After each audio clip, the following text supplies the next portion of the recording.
Assalamualaikum warahmatullahi wabarakatuh. Selamat pagi, selamat siang, selamat sore, dan selamat malam.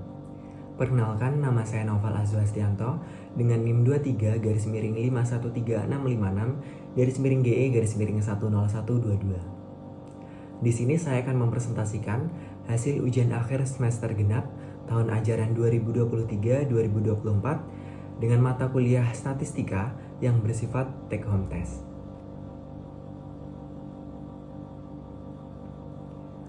Untuk soal pertama, di sini ada hipotesis testing, di mana disediakan sampel dari danau A dan danau B, di mana sampel danau A memiliki jumlah sebanyak 10 sampel, dan danau B memiliki jumlah sampel sebanyak 8 sampel. Lalu juga diketahui varians dari danau A sebesar 0,09, sedangkan untuk varians danau B sebesar 0,16. Lalu pertanyaan yang diajukan, dapatkah Anda menolak pada tingkat signifikansi 5% klaim bahwa kedua danau tersebut sama-sama tercemar?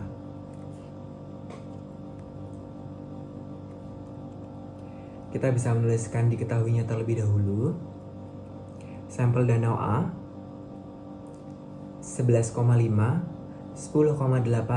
11,6, 9,4, 12,4, 11,4, 12,2, 11, 10,6, dan 10,8. Lalu untuk sampel danau B 11,8, 12,6, 12,2, 12,5, 11,7, 12,1, 10,4, dan 12,6. Lalu juga diketahui dari varians danau A yaitu 0,09 dan varians dari danau B 0,016. Lalu juga diketahui signifikansi atau p-value yang tadi yaitu 5% yang diubah ke dalam bentuk desimal yaitu 0,05.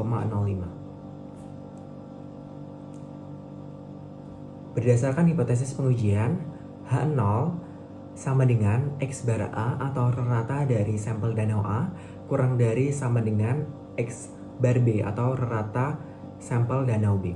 Lalu H1 sama dengan X bar A atau rata dari sampel danau A lebih besar sama dengan X bar B atau rata danau sampel B. Pembahasan, kita bisa mencari rata dari masing-masing sampel terlebih dahulu dengan cara X bar A sama dengan sampel danau A 11,5, 10,8, 11,6, dan seterusnya dijumlahkan dan dibagi dengan jumlah sampelnya yaitu 10 yang didapatkan hasil 11,17.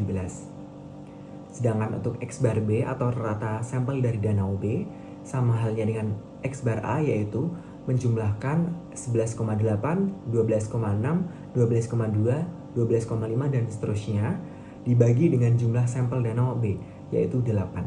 Didapatkan hasil 11,98. Lalu kita mencari t-test. T-test atau T dapat dihitung dengan X bar A min X bar B per akar dari varians A per jumlah sampel A atau NA ditambah varians B per jumlah sampel B atau NB. Lalu masukkan angka-angka yang telah ada pada rumus, yaitu X bar A yaitu 11,17 minus X bar B yaitu minus 11,98 per akar dari varians danau A atau sampel danau A itu 0,09 per jumlah sampel danau A yaitu 10 ditambah varians danau B yaitu 0,16 per NB jumlah sampel dari danau B yaitu 8. Didapatkan hasil minus 4,756.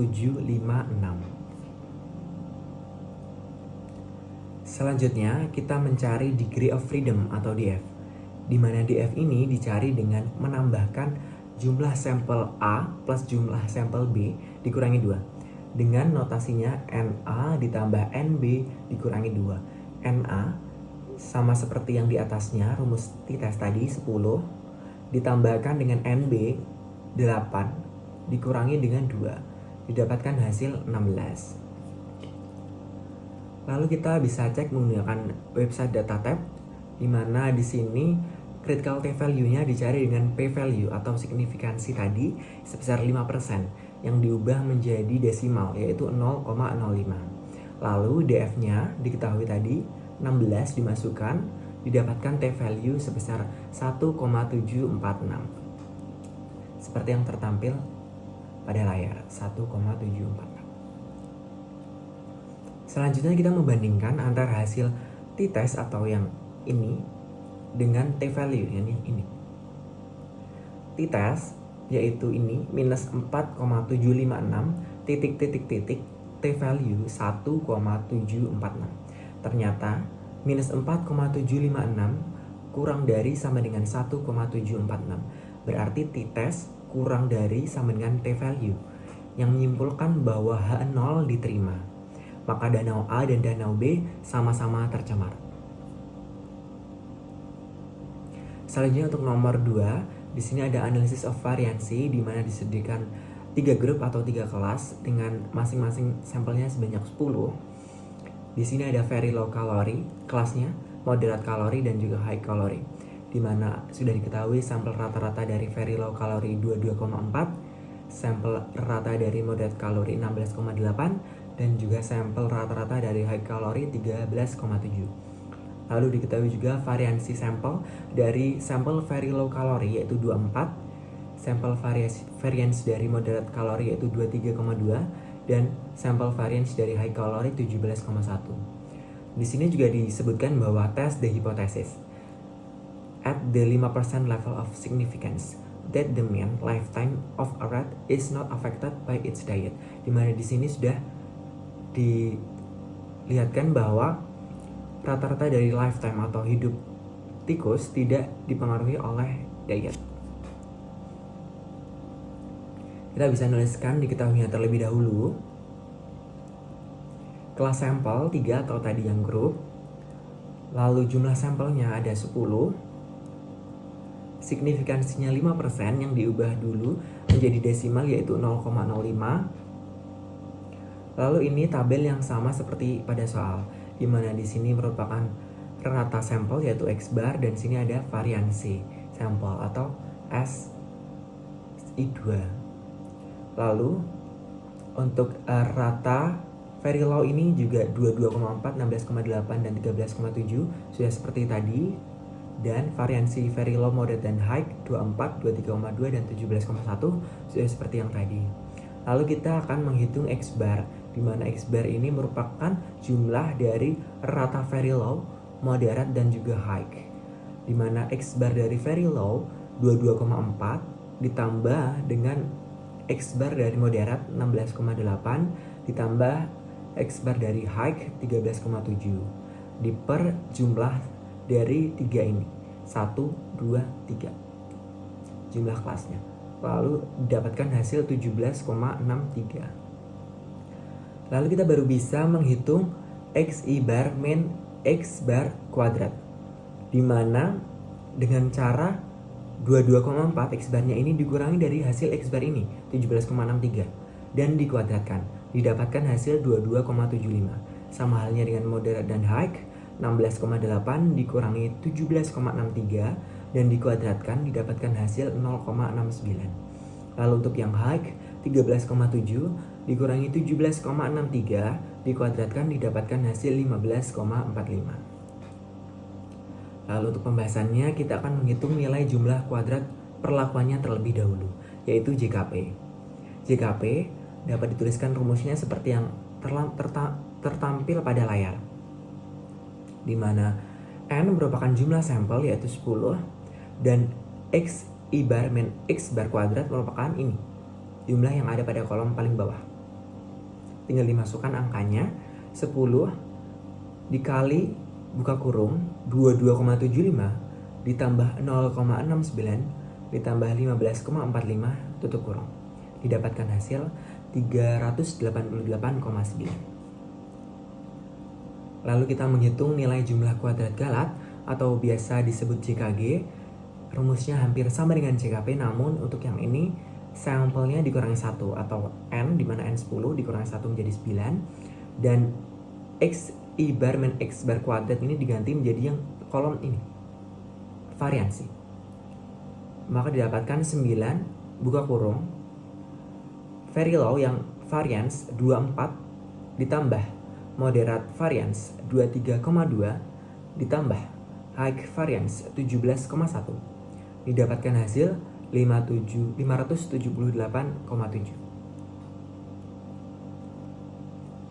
Hasil yang didapatkan dari perhitungan JKP dan JKG tadi dirangkum dalam tabel di bawah ini. Sumber keberagaman ada perlakuan atau JKP, galat atau JKG, dan total yaitu penjumlahan dari perlakuan dan galat. Jumlah kuadrat tadi JKP 388,9, jumlah kuadrat galat atau JKG 578,7, ditotalkan menjadi 967,6. Lalu derajat bebas. Derajat bebas ini dicari dengan cara untuk yang perlakuan yaitu kelas dikurangin 1, atau tadi kelasnya yaitu 3 dikurangi 1 menjadi 2. Sedangkan yang galat ini jumlah sampelnya dikurangi 1 terlebih dahulu, yaitu jumlah sampelnya 10 tadi dihasilkan 9. Nah, dikalikan dengan kelasnya tadi 3 dikali 9 didapatkan hasil 27. Lalu totalnya adalah penjumlahan dari 27 dan 2.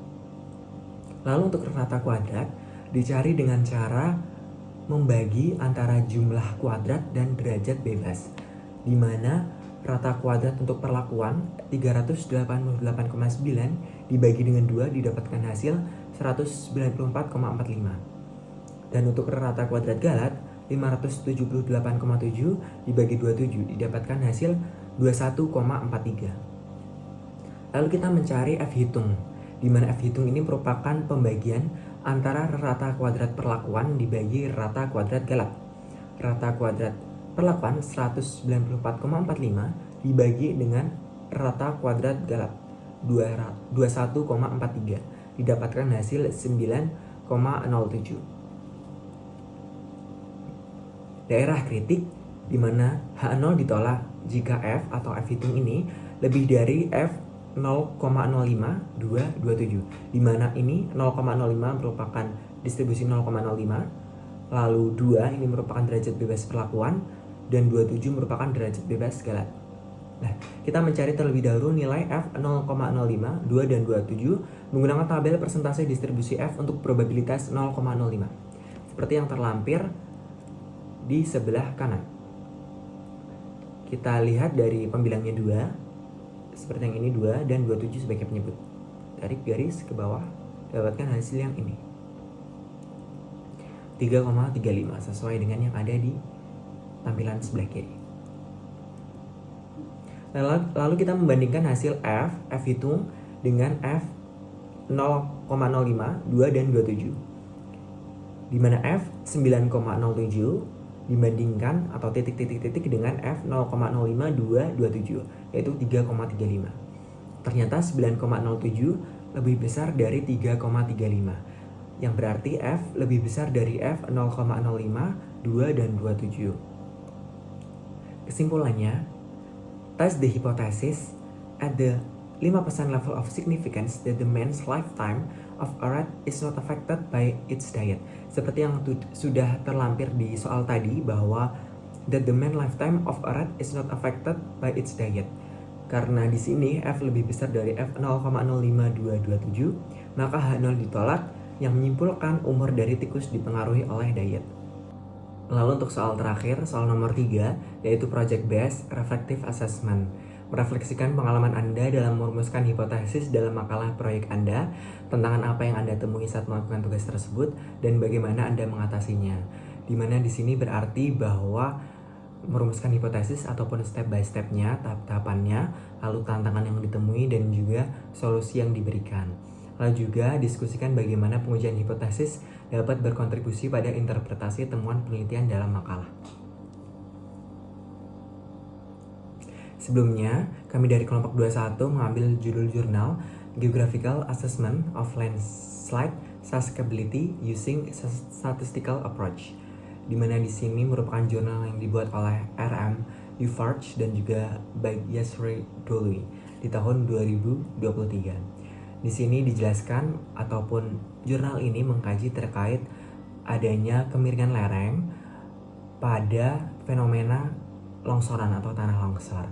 Yang menjadi objek di sini merupakan mountain range of India, yaitu tepatnya di distrik Nilgiris. Lalu peneliti menggunakan beberapa variabel-variabel untuk mengidentifikasi adanya tanah longsor ataupun longsoran yang diakibatkan oleh adanya kemiringan lereng.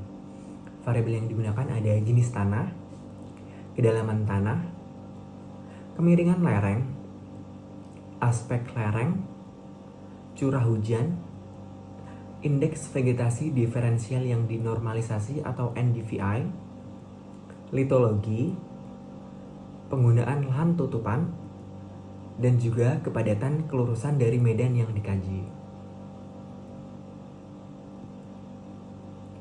Kendala. Pada jurnal kali ini, kelompok 21 mengalami kendala dari hipotesisnya yang tersirat. Dalam merumuskan hipotesis pada jurnal yang dikaji, jurnal ternyata tidak memiliki atau tidak secara langsung menyebutkan H0 dan H1 di dalam isi jurnal tersebut. Hal tersebut menyebabkan perlu adanya identifikasi isi jurnal melalui pembacaan secara detail. Solusi dari kami kelompok 21 yaitu dengan melakukan analisis jurnal terkait identifikasi latar belakang, tujuan dan kesimpulan. Lalu juga hipotesis dapat ditemukan dalam kesimpulan sebagai refleksi dari hasil pembahasan. Dari nanti berarti latar belakang, tujuan, dan kesimpulan akan diidentifikasi pada slide berikutnya, yaitu ini latar belakang. Di mana latar belakang dari jurnal ini yaitu kondisi medan yang terjal sangat rentan terhadap fenomena terjadinya bencana tanah longsor pada daerah pegunungan dan perbukitan yang ada di India, yaitu lebih tepatnya distrik Nilgiris. Tanah longsor sering terjadi dan terjadi setiap tahun. Tujuannya dari kajian jurnal ini yaitu menganalisis kontribusi faktor-faktor penyebab terjadinya longsor dalam studi berbasis GIS, di mana variabel-variabel yang telah dijelaskan tadi diidentifikasi seberapa besar atau kecil dari penyebab terjadinya longsor. Setelah mengerti ataupun setelah mengetahui dari faktor-faktor tersebut, maka dapat dianalisis tingkat kerentanan longsor di daerah distrik Nilgiris. Lalu kesimpulan yang ada pada jurnal ini menyebutkan bahwa semua variabel berpengaruh terhadap tanah longsor yang disajikan dalam urutan persentase terbesar ke terkecil, di mana variabel-variabel tadi ternyata semuanya berpengaruh terhadap tanah longsor dan juga memiliki persentase atau besar kecil dari setiap variabel yang ada. Lalu dapat dirumuskan bahwa H1 merupakan faktor-faktor penyebab longsor, di mana faktor-faktor tadi menggunakan variabel-variabel yang telah dijelaskan, dan di sini perlu digarisbawahi bahwa berpengaruh besar karena setiap variabelnya memiliki kuantitas atau persentase sendiri-sendiri terhadap kerentanan longsor pada studi berbasis GIS. Sedangkan H0-nya, faktor-faktor penyebab longsor berpengaruh kecil terhadap kerentanan longsor pada studi berbasis GIS. Di mana berarti dari awal variabel-variabel yang ada pasti berpengaruh dan memiliki pengaruh terhadap tanah longsor atau kejadian tanah longsor. Di mana di sini H1 dan H0-nya sama-sama berpengaruh, yang hanya dibedakan dari kuantitasnya yaitu besar dan juga kecil, seperti itu. Lalu pengujian hipotesis tadi berkontribusi dalam interpretasi temuan. Dari yang pertama, dia bisa memberikan struktur dan arah daripada penelitian ataupun isi dari jurnal tersebut, lalu menguji keabsahan temuan dari variabel-variabel yang telah diketahui persentasenya bisa diuji keabsahannya menggunakan hipotesis H1 dan H0, lalu meningkatkan objektivitas, memperkuat makna temuan ataupun nanti dari kesimpulan dan isi dari kajian jurnal yang telah diteliti diperkuat lagi, dan juga seperti yang tadi nomor 3 diobjektivitaskan atau bukan karena subjek dari penulis itu sendiri. Lalu yang kelima ada memfasilitasi kesimpulan yang tepat, jadi bisa mengevaluasi atas kesimpulan yang telah dibuat. Baik, sekian presentasi yang bisa saya lakukan. Kurang lebihnya mohon maaf. Wassalamualaikum warahmatullahi wabarakatuh. Terima kasih.